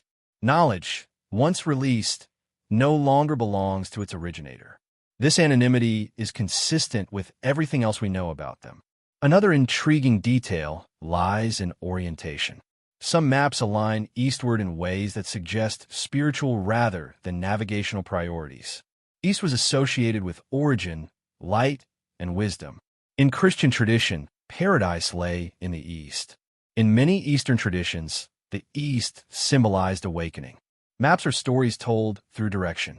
If Templar-influenced maps emphasize Eastern lands, it may reflect not just geographic interest, but symbolic significance. The East was not merely distant, it was meaningful. And then there are maps that seem to encode rather than display information. Symbolic markers, strange annotations, and unexplained imagery appear alongside geographic features. These may not be errors. They may be layers. Esoteric knowledge is rarely presented plainly. The destruction of the Templars would have scattered such maps. Some may have been confiscated, others hidden, still others copied, altered, or misunderstood. Over time, their origins blurred. What remains are artifacts that do not quite fit. It is tempting to dismiss these anomalies as coincidence or exaggeration. But coincidence loses its power when patterns repeat. When multiple maps from different regions and periods hint at similar knowledge, the question shifts from, is this real, to who connected the dots? History often attributes breakthroughs to individuals, but individuals operate within systems. The Templars were a system designed to move people, money, and information across boundaries. If that system extended into Asia, then medieval maps become less mysterious. They become evidence of quiet continuity, not of discovery, but of transmission. As we move forward, the focus will shift from abstract knowledge to physical symbols. Marks left in stone, iconography scattered across regions, and traces that suggest not just awareness, but presence. Because maps tell us where people knew about, symbols tell us where people were. And sometimes, the most revealing maps are the ones that were never meant to be understood by everyone. When written records fall silent, symbols begin to speak. Across history, symbols have outlived empires, languages, and even religions. They are resilient precisely because they are ambiguous, able to hide in plain sight, to be misunderstood, to be absorbed into new cultures while retaining fragments of their original meaning. If the Knights Templar left traces beyond Europe, it is far more likely that they did so through symbols rather than documents. And Central Asia is filled with symbols, scattered across the vast steppe, carved into stone, etched onto ruins, or embedded in ritual objects, are markings that resist easy classification. Many are attributed to local traditions, and rightly so, but some stand apart, quiet anomalies that resemble iconography associated with medieval Europe, and more specifically, with the symbolic language of the Templars. The most obvious of these is the cross. Crosses are not unique to Christianity, and that fact is often used to dismiss any connection. Long before Christ, cross-like symbols appeared in cultures across Asia, representing balance, the four directions, or the intersection of heaven and earth. Yet certain crosses found in Central Asia bear striking resemblance to early Christian and Crusader-era forms. Equal-armed crosses, crosses within circles, and crosses placed in deliberately prominent yet isolated locations. Context matters. In several cases, these symbols appear not in major religious centers, but along routes, near mountain passes, river crossings, or ancient caravan paths. These are not places chosen at random. They're thresholds, points of transition, places where travelers pause, orient themselves, or seek protection. The Templars understood thresholds intimately.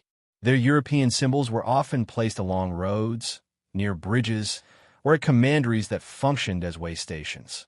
These were not acts of territorial dominance, but of navigation and reassurance. A mark meant to be seen by those who knew how to look. A whisper, not a proclamation. Beyond crosses, there are seals and geometric markings that echo Templar aesthetics. Simple, austere designs. Circles divided by lines. 8-pointed stars. Symbols emphasizing order and symmetry rather than ornamentation. While such shapes appear in many cultures, the repetition of specific combinations along trade routes raises questions. Symbols travel the same way people do. It is also important to consider how symbols change when they move. A Templar cross carved in Europe would not be replicated exactly in Asia. It would be adapted, subtly altered to blend with local styles. Angles might soften. Proportions might shift. The meaning would remain, but the form would camouflage itself. This is how symbolic survival works. Some scholars have noted that certain Central Asian stones bear markings that resemble European masons' marks. These marks, used by medieval builders to identify work or convey instructions, were functional rather than decorative. If Templar-trained builders or engineers worked in the East, they may have left such marks unintentionally. Unintentional traces are often the most honest. Then there are the whispers, local legends attached to stones, hills, or ruins that seem out of place. Stories of foreign holy men, pale warriors who came from the West, travelers who prayed differently, lived simply, and disappeared without descendants. These stories are often dismissed as folklore, but folklore is history's subconscious.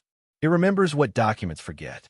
Oral traditions in Central Asia are remarkably resilient, passed down through generations.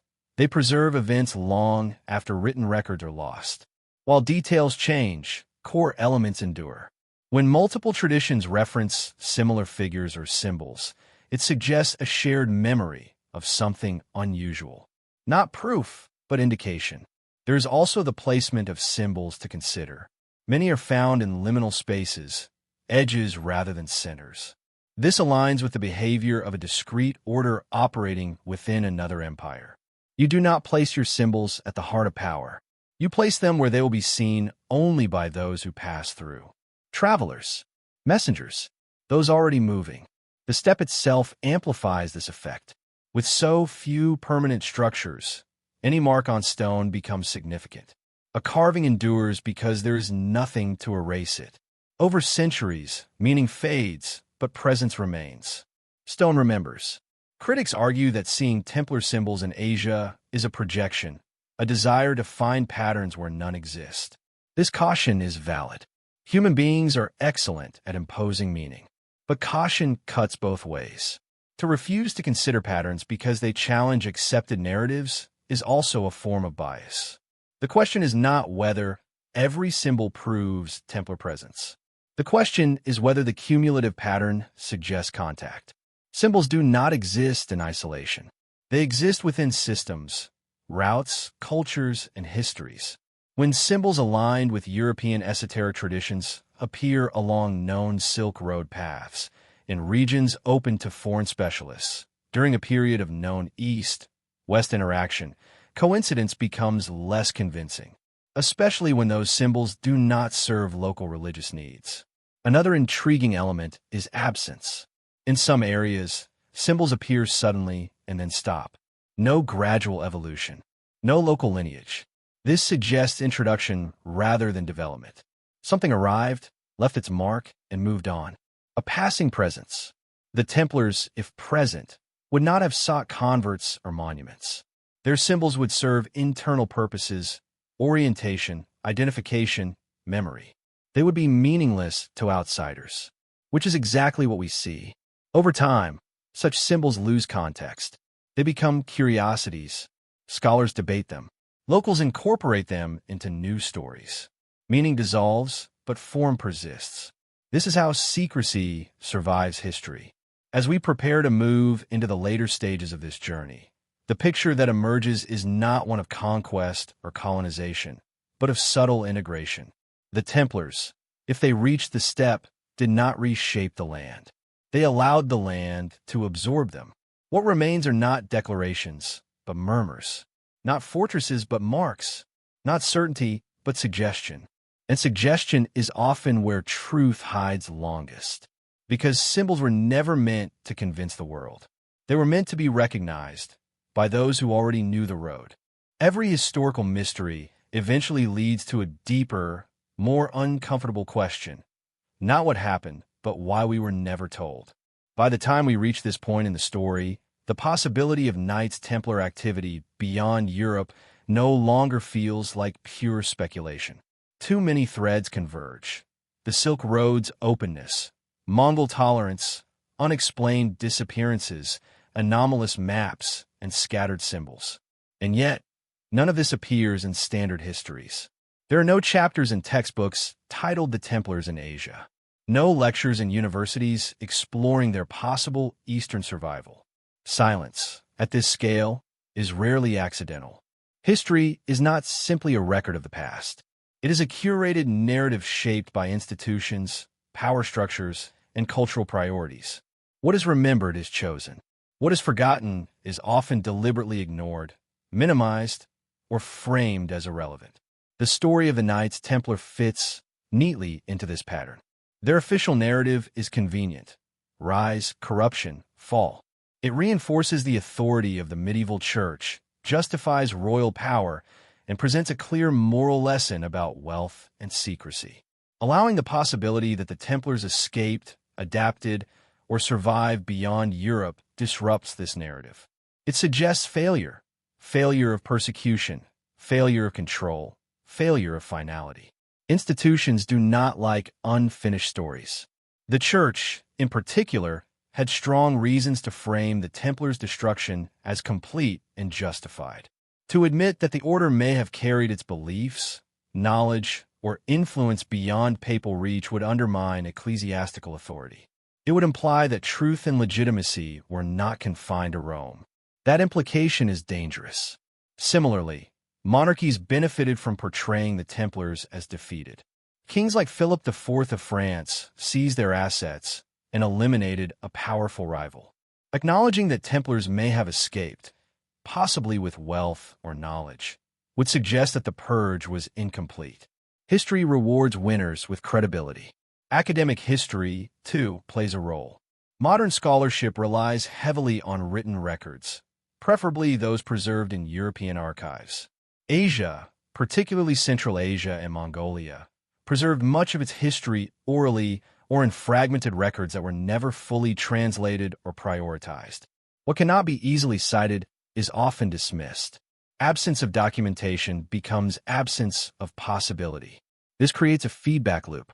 Because the topic is not taught, it is not researched. Because it is not researched, it remains untaught. Speculation is labeled fringe. Questions are discouraged.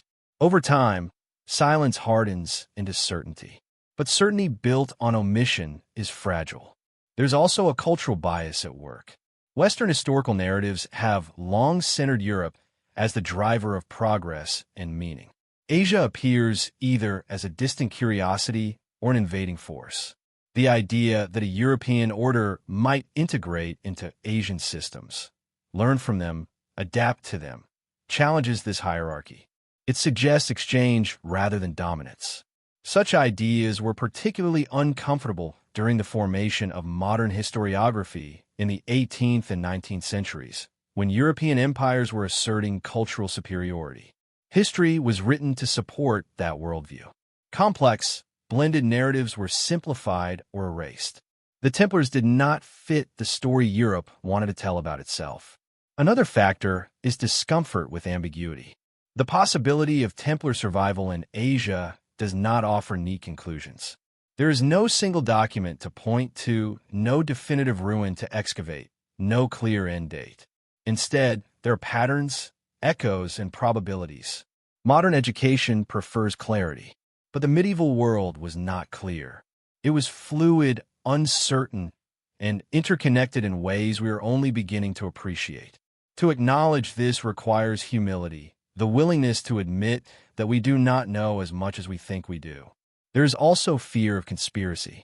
Any topic involving secret societies risks being dismissed as fantasy. This creates a protective barrier around official narratives. Legitimate questions are avoided to prevent association with exaggeration or misinformation. Yet history is full of secrets. Governments hide information. Religious institutions suppress dissent. Powerful groups rewrite narratives to preserve legitimacy. To pretend otherwise is to misunderstand human behavior. The Knights Templar were not destroyed because they were weak. They were destroyed because they were powerful, independent, and uncontrollable. That alone should invite skepticism toward the official story. So why has this alternative narrative survived at all? Because suppression is never perfect. Ideas leak. Legends persist. Symbols remain. Questions resurface in every generation. Somewhere between folklore and scholarship, memory refuses to die. This is where modern interest in alternative history emerges, not as rebellion against truth, but as a response to silence. People sense gaps. They feel that something is missing. They begin to ask why. And asking why is the beginning of rediscovery. The story of the Templars on the Silk Road may never be fully proven in the way traditional historians prefer. But history is not a courtroom. It is a landscape of probabilities.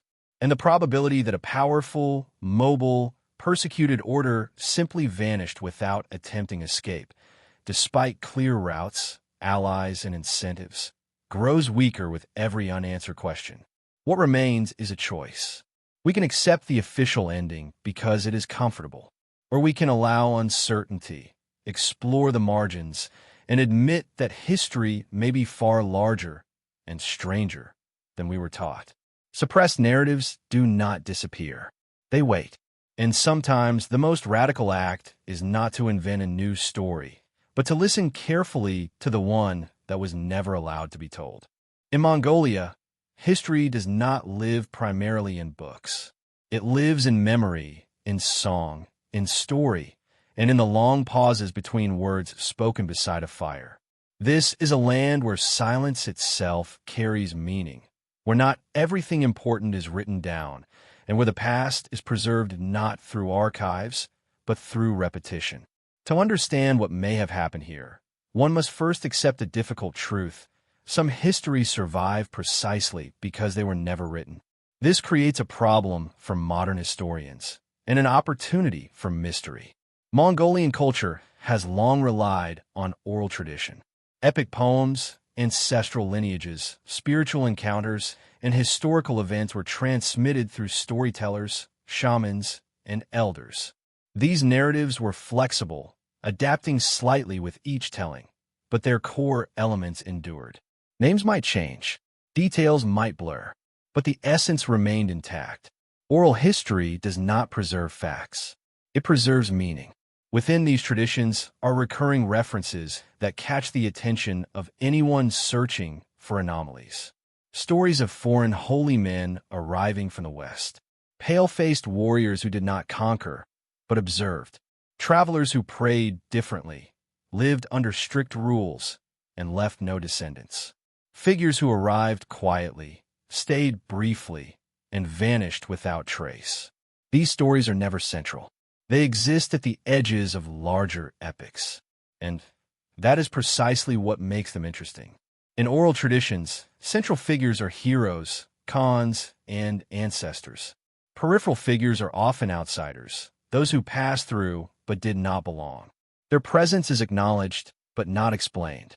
They are remembered not for what they did, but for the fact that they were different. Difference leaves impressions. Some Mongolian legends speak of sky-facing men or ironclad monks who followed strict codes and avoided women and wealth.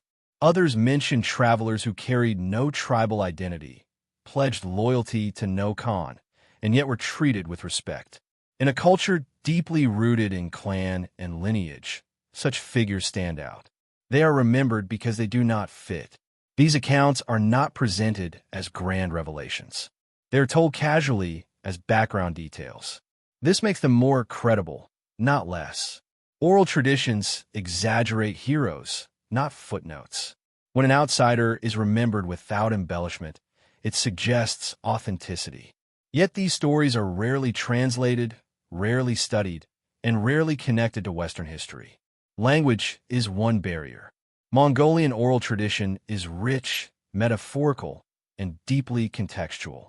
Direct translation often strips away meaning. Concepts tied to landscape, spirituality, and social structure do not transfer easily into Western academic frameworks. As a result, many stories are either ignored or simplified beyond recognition. Another barrier is interest.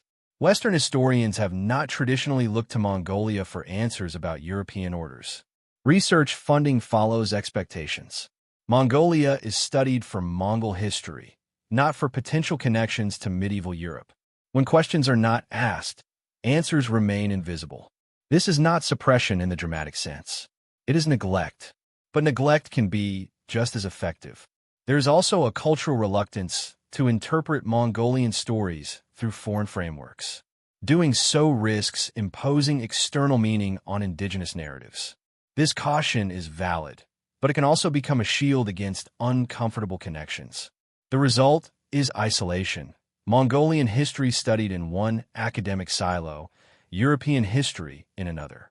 The Silk Road, ironically, disappears between them.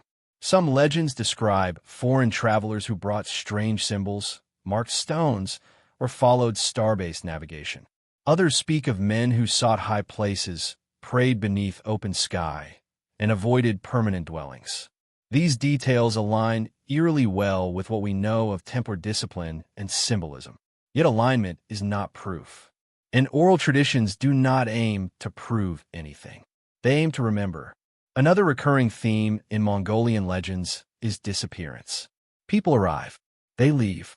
They do not die heroically or establish dynasties. They simply fade. This mirrors the fate of many Silk Road travelers, whose lives intersected briefly with local communities before continuing onward. If the Templars passed through Mongolia, this is exactly how they would be remembered, not as conquerors but as shadows. There is also the role of taboo. Some stories are not told freely. Certain places are considered spiritually sensitive. Certain encounters are described only obliquely. Silence, in these cases, is protective. It preserves balance. To an outsider, this silence appears as absence. To an insider, it is respect. Modern researchers often underestimate how much history is lost not through destruction, but through misinterpretation. Oral traditions are dismissed because they do not conform to documentary standards. Legends are sidelined because they contain symbolism. But symbolism is not the opposite of truth. It is another way of encoding it, especially in cultures where writing was not dominant. There is also a temporal challenge. Oral traditions collapse time. Events centuries apart may be woven together. This frustrates efforts to place stories on a timeline, but it also preserves continuity. What matters is not when something happened, but that it happened. This makes oral history resilient and frustrating. If the Templars left traces in Mongolia, they would not appear as dates or names. They would appear as impressions, as stories that feel slightly out of place, as details that do not resolve. And unresolved stories are often the most honest. As we near the end of this journey, the Mongolian silence becomes louder, not because it reveals everything, but because it refuses to confirm or deny. It simply exists, unbothered by Western expectations of evidence. History written in silence cannot be interrogated. It can only be approached with humility. And perhaps that is the final test. If the Knights Templar reached Mongolia, they entered a world that did not need them to explain themselves, record themselves, or justify themselves. A world where survival did not depend on recognition. They may have found what they were seeking, not refuge, not power, but obscurity. And in that obscurity, their story did not end. It dissolved, waiting quietly in the space between words. If the earlier sections of this journey have felt like fragments slowly assembling, this is the moment when those fragments begin to lock together, not into certainty, but into coherence. The idea that the Knights Templar reached the East is no longer a collection of coincidences. It becomes a plausible, even logical conclusion. And with that conclusion comes a far more unsettling possibility, that some Templars did not merely pass through Asia, but stayed, and in doing so, became something else entirely. History tells us that the Templars ended in fire and confession. But history also tells us that large systems rarely collapse without leaving survivors. When pressure builds, systems adapt. They shed structure. They abandon names. They trade visibility for endurance. Orders do not need headquarters to exist. They need memory. If even a small number of Templars escaped Europe and followed the Silk Road eastward, they would have entered a world uniquely suited to their survival. Mongol rule provided distance from persecution. The steppe offered anonymity. The Silk Road provided purpose.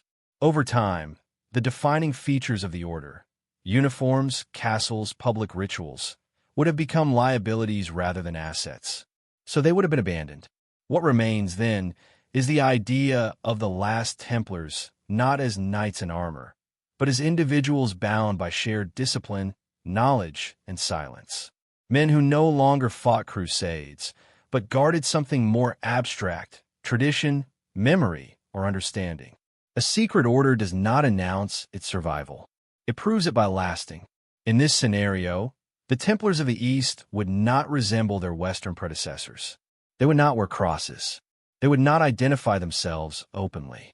They would adapt to local customs, languages, and spiritual frameworks. Outwardly, they would be indistinguishable from merchants, monks, or advisors. Inwardly, something would remain. This is where the idea of continuity becomes more compelling than the idea of preservation. The Templars did not need to remain unchanged.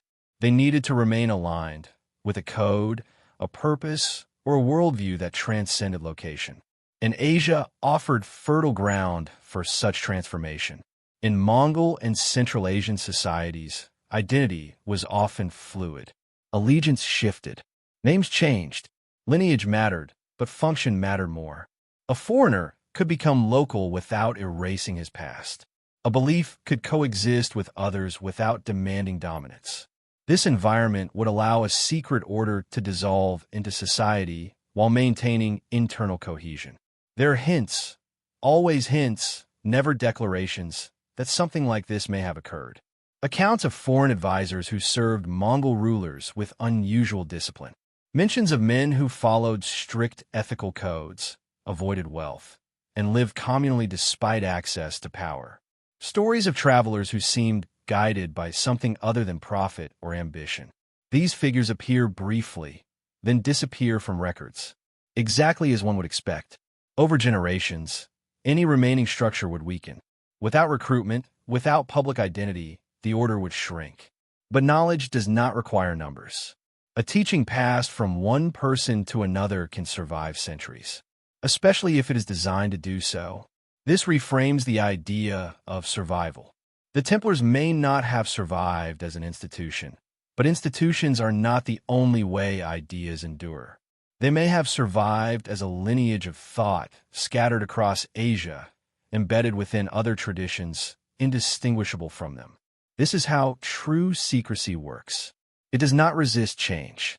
It embraces it. It is also possible that some of this knowledge eventually flowed back west, not through dramatic returns, but through trade, translation, and philosophy. Ideas do not move in straight lines. They loop, scatter, and re-emerge in unexpected forms.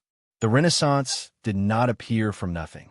Neither did later esoteric traditions that emphasized symbolism, initiation, and inner transformation over dogma. These movements often claimed ancient origins without clear documentation, perhaps because their origins were not meant to be documented. The most dangerous knowledge is not hidden behind walls. It is hidden behind familiarity. By the time European scholars encountered certain ideas, they no longer appeared foreign. They felt rediscovered rather than imported. This is the mark of successful transmission. If the Templars of the East existed, their greatest success may have been invisibility.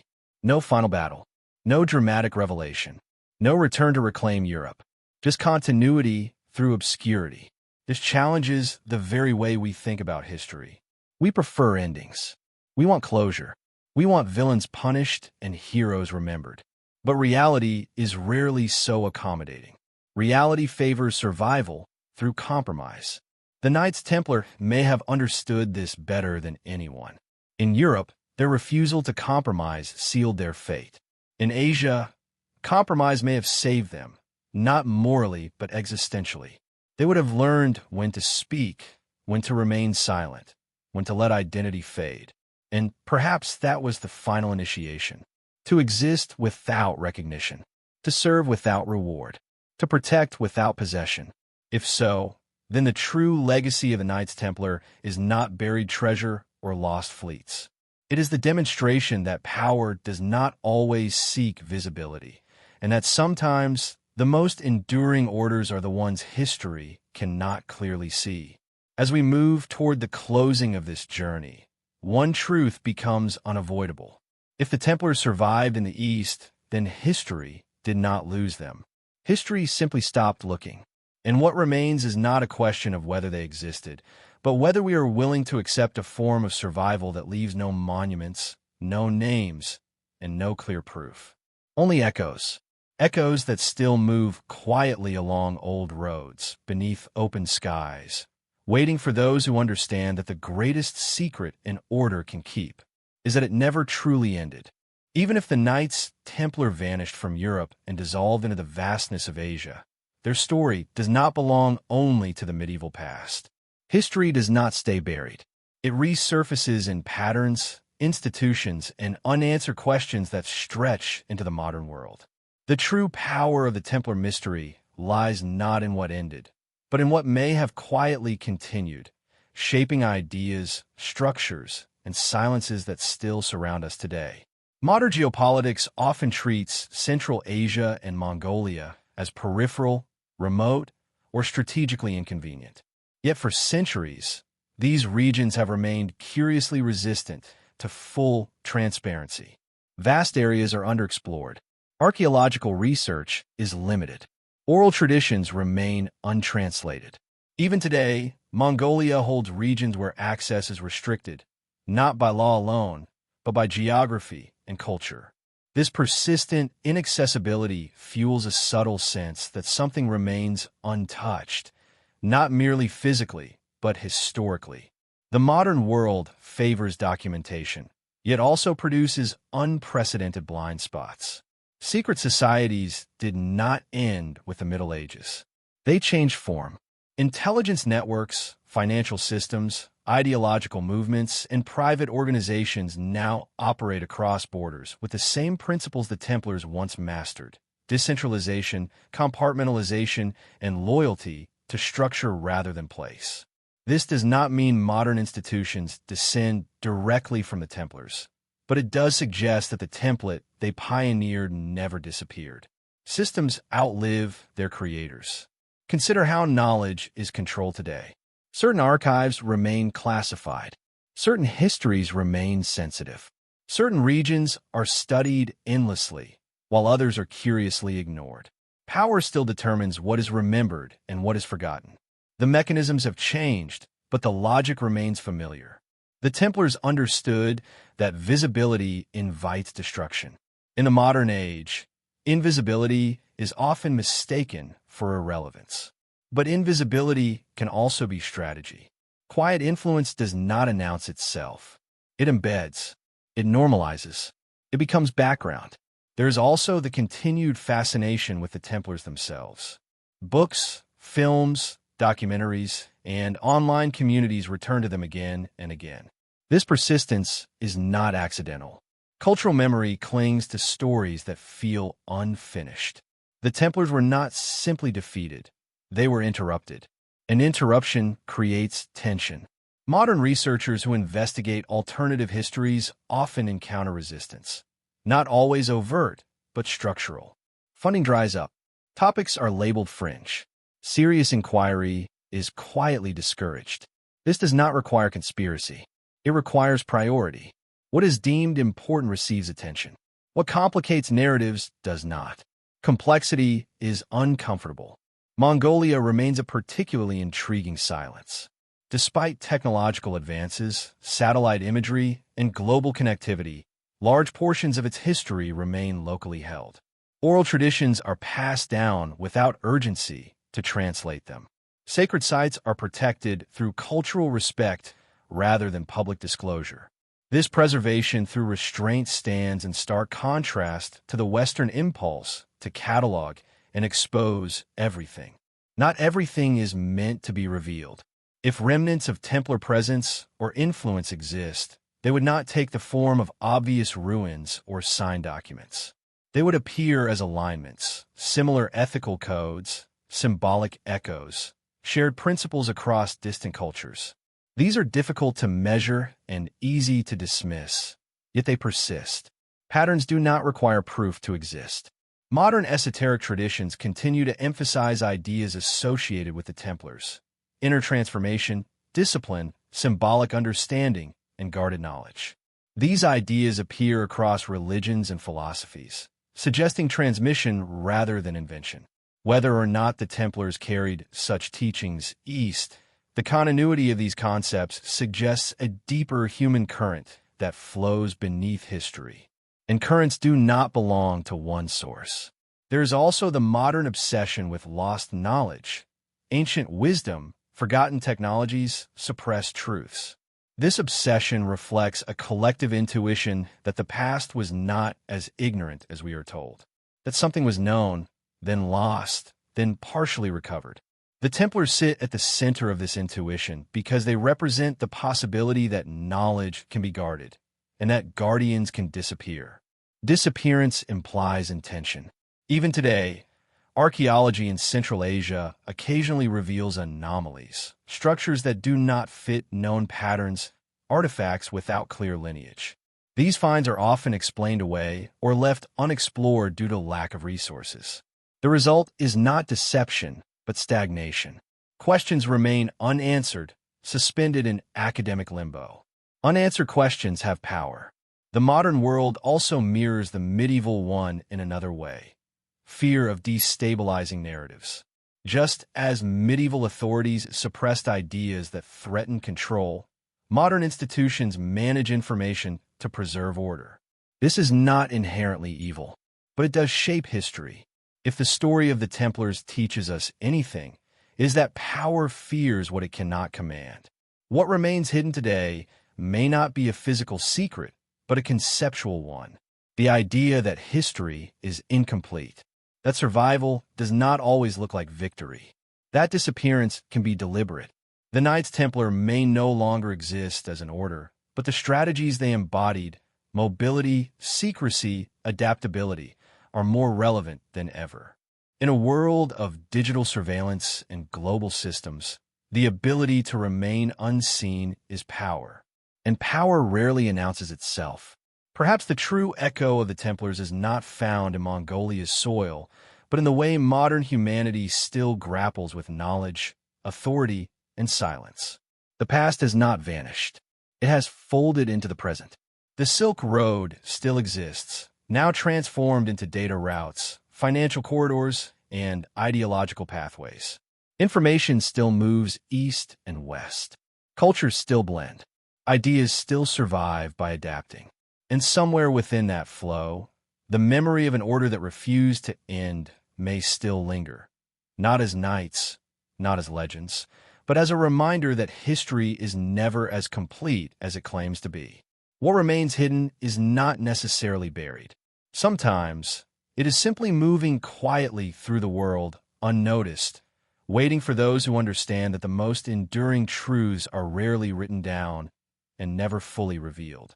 As this journey draws to a close, we are left not with answers carved in stone, but with questions that refuse to settle. And perhaps that is exactly where this story was always meant to end. Not with certainty, not with proof beyond dispute, but with a widening horizon, one that invites reflection rather than conclusion. The history of the Knights Templar, as it has been traditionally told, is a story of rise and fall. It is clean, dramatic, and contained. An order is formed, empowered, corrupted, and destroyed. The lesson is clear, the moral simple. Yet the deeper we have traveled, the more that simplicity has dissolved. What remains is not a straight line, but a web of possibilities stretching far beyond Europe, far beyond the boundaries of accepted narrative. If the Templars truly reached the Silk Road, if they encountered the Mongol world, if they adapted, dissolved, or survived in silence, then history did not end them. History merely lost track of them, and losing track is not the same as erasure. Throughout this exploration, one theme has returned again and again: movement, roads instead of walls, knowledge instead of relics, silence instead of declaration. The Knights Templar, whether consciously or by necessity, may have become something their enemies could never fully destroy, a pattern rather than an institution. Patterns do not die, they repeat. The Silk Road itself is a perfect metaphor for this idea. Long after caravans faded and empires collapsed, the logic of the road endured. East and West continued to exchange goods, ideas, and influence. The route changed form, but its purpose remained. In the same way, the Templars may have ceased to exist as a visible order while continuing as a dispersed current of discipline, knowledge, and intent. This challenges how we think about history. We're trained to look for beginnings and endings, for dates and documents, for monuments that declare, this happened here. But much of human experience does not survive in that form. It survives in transitions, in absorption, in stories that become quieter with each generation. Silence, in this sense, is not absence. It is preservation. Mongolia, with its vast skies and open horizons, offers a fitting image for this kind of survival. Nothing there insists on permanence. Camps move. Seasons change. What matters is alignment, with land, with sky, with time. To exist in such a world is to accept impermanence as strength rather than weakness. Perhaps this is what the Templars ultimately learned. In Europe, their identity was rigid, their power visible, their wealth measurable. These qualities made them targets. In the East, invisibility would have been protection. Adaptation would have been wisdom. Letting go of name and symbol may have been the price of endurance. And endurance does not seek recognition. There is a temptation, when confronting mysteries like this, to demand resolution, to want a final revelation, a hidden document, a lost treasure that proves everything. But history rarely offers such closure. Instead, it offers perspective. It teaches us to recognize that what we know is shaped by what survives, and what survives is shaped by power, chance, and intention. The Knights Templar sit at the intersection of all three. Their story endures because it feels incomplete, because it suggests that history is not finished speaking, even when it falls silent, because it reminds us that the past is not a closed book, but a landscape with regions still unexplored. This does not mean every mystery must be believed. Skepticism matters. Discipline matters. But so does curiosity. Without curiosity, history becomes static. With it, history becomes a living conversation between what is known and what is possible. And possibility is where meaning grows.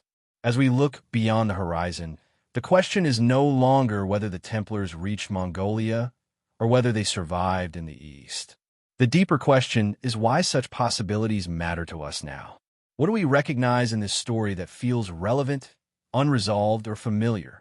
Perhaps it is the idea that power does not always win, that systems can outlast persecution by changing form, that knowledge can survive by moving, hiding, and waiting. These ideas resonate because they reflect something fundamental about human resilience. History is not just about what happened. It is about how people respond when what they know collapses. The Templars, if they survived at all, survived by letting go of certainty, by stepping beyond the horizon of the world they understood, by accepting transformation as the cost of continuity. And in that sense, their story is not unique. It is universal. Every culture carries lost histories. Every civilization forgets parts of itself. What remains are fragments, symbols, legends, questions. It is up to each generation to decide whether to ignore them or listen more closely. Listening does not mean believing everything. It means allowing space for what does not fit neatly. It means accepting that history is not a single voice, but a chorus, some voices loud, others barely audible. The quietest voices often carry the longest echoes. So, as this journey ends, it does not ask you to accept a conclusion. It asks you to carry a question forward, to remember that what lies beyond the horizon is not emptiness, but distance. And distance, given time, can always be crossed, because history is not only what we inherit, it is also what we choose to seek.